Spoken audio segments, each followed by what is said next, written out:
Let's talk some of the biggest under-reactions. All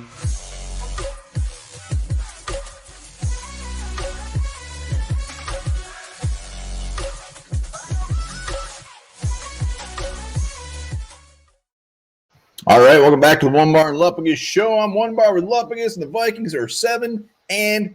Happy Monday.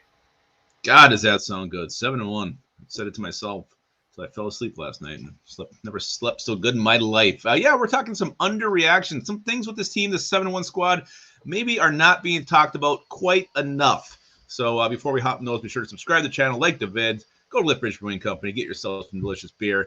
And another thing that's maybe a little under talked about is the fact that we are already at 8,100 subscribers. It's crazy. Hell yeah. Can't wait to get to 9,000. Hit that sub button if you're watching. Bing, bing, bing, bing. But let's Giveaways are coming. Giveaways are coming. Underreactions.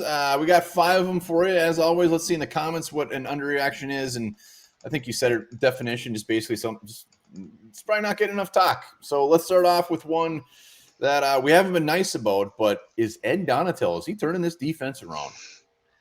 Yeah, quietly, all of a sudden, the Vikings defense has been a force. I mean, they probably are the reason the Vikings have won the last couple of games.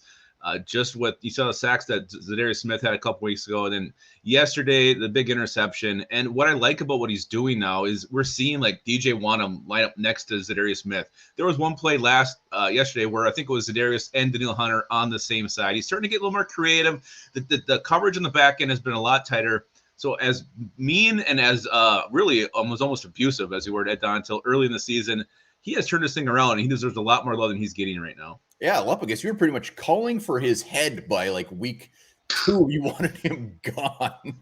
But look, let's look at the last 3 games. Cardinals, 2 turnovers, 4 sacks. Commanders, 3 sacks, 1 interception. Miami, 6 sacks, 3 turnovers. But the big part, teams suck against us on 3rd down.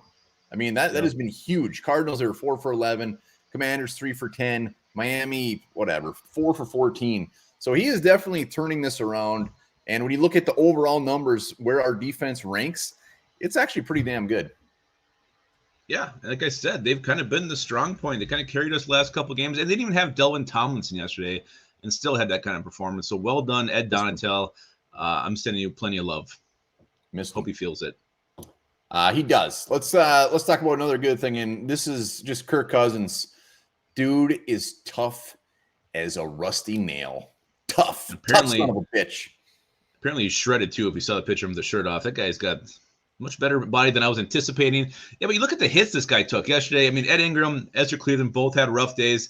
Cousins getting a ton of pressure. There's a lot of screens where he's pretty much, the design of plays where he's going to take a hit before he dumps it off, or right after he dumps it off. Those weren't going anywhere. But this guy also made one of the best throws. I think it was to Justin Jefferson in the 4th quarter there.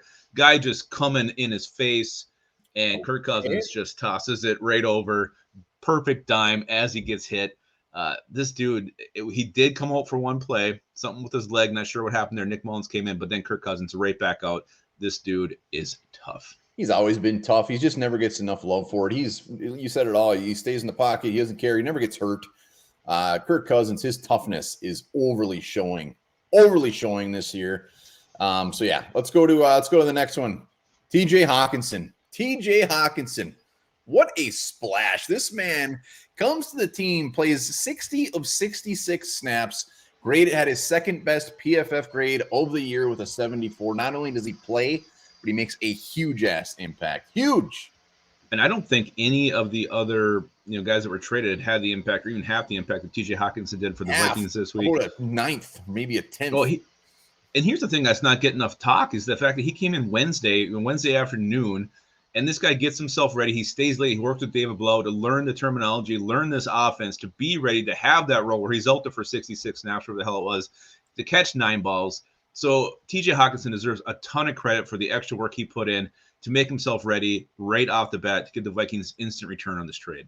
Yeah, he's a pro. Easy peasy, man. Easy peasy. The best part about this is the fact that this is probably just the tip of the iceberg. Just wait till he actually starts to get some rhythm going with these guys. 9 catches. Wait. Are you saying it feels so good and it's just a tip right now? It's just a tip. It's just a tip. Wait till that whole thing is all engulfed. But speaking of just a tip, another thing, the vibe of the squad. It's beautiful.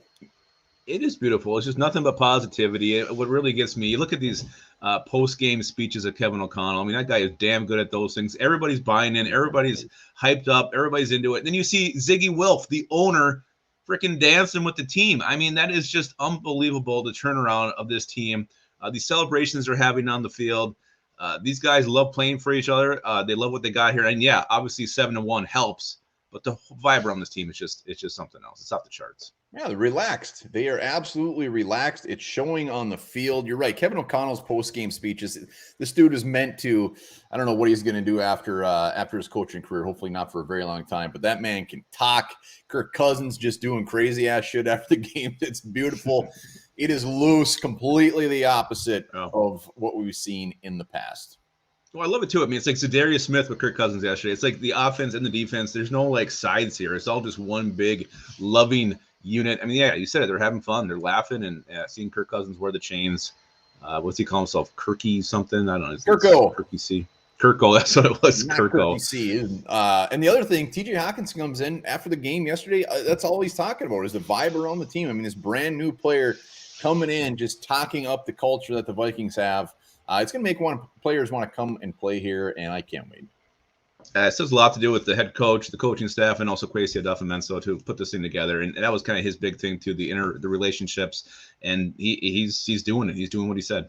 Doing it well. All right, we got one last one, kind of not a overly fantastic one, but it's definitely an underreaction, and that's the Vikings disappearing in the third quarter. Yeah, I think 3 of the last 4 games has been really bad where they're just not scoring in the third quarter, really not even moving the ball that much. And I thought it was interesting when you talked to the guy from Washington. He mentioned that about Kirk Cousins, too, in the third quarter, not being able to put up points. So is this a Kirk Cousins thing? I don't know. You think at the half you make adjustments, you'd be able to put together maybe another scripted drive even going against what you've seen, what they've done. But the fact that the Vikings aren't putting up points in the third quarter, getting a big old fat 0, it's becoming a trend. And I think it's another reason why these games are getting to be so close. Well, we're 4th from last. We're averaging 2.5 points in the third quarter this year, which is a complete turnaround. Last year, we were at the top. I mean, we averaged 6.6 points in the third quarter. So I don't know if it's a Kirk Cousins thing. Maybe it's a Kevin O'Connell thing.